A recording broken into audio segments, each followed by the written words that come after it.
Attention mga Filipino senior citizens, paano mag-apply sa DSWD Social Pension ngayong Nobyembre, no? Bago matapos ang buwan na ito, mga ka-vlogs. Well, ito po ay 1,000 pisuhan na buwan ng pensyon para sa mga senior citizens na kabilang po sa indigent na pasok sa criteria po ni DSWD. No, kung sasabihin po natin criteria na indigent, ito po yung sinasabing may kapansanan, may karamdaman, walang source of income, wala pong nag-aabot ng sustento mula sa anak or pamilya.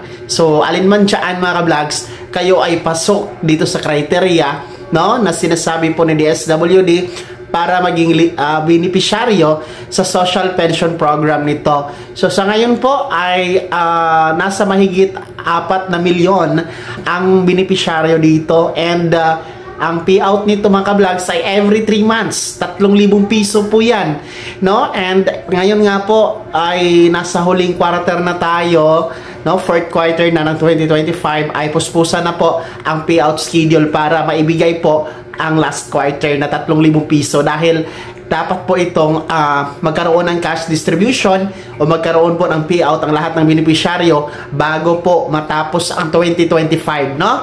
Dahil nasa IRR po yan, or Implementing Rules and Regulation, hinggil dito sa social pension. Well, anyway, paano nga ba mag-apply, no?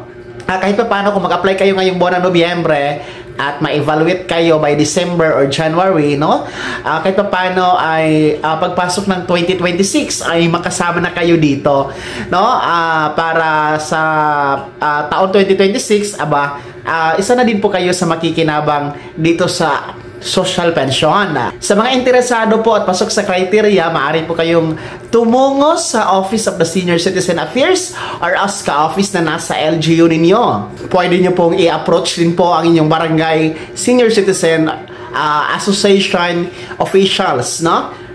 Para po kayo tulungan na maipasok sa slot, no? Kasi per slot po ito mga ka-vlogs, at kailangan talaga ay bakante, no, ang slot per barangay para kayo mapasama, no? Kasi minsan punuan po mga ka-vlogs, kaya kailangan magantay na merong matanggal o merong pumanaw. So ganun po ang gagawin ninyo. Apply na po kayo sa social pension.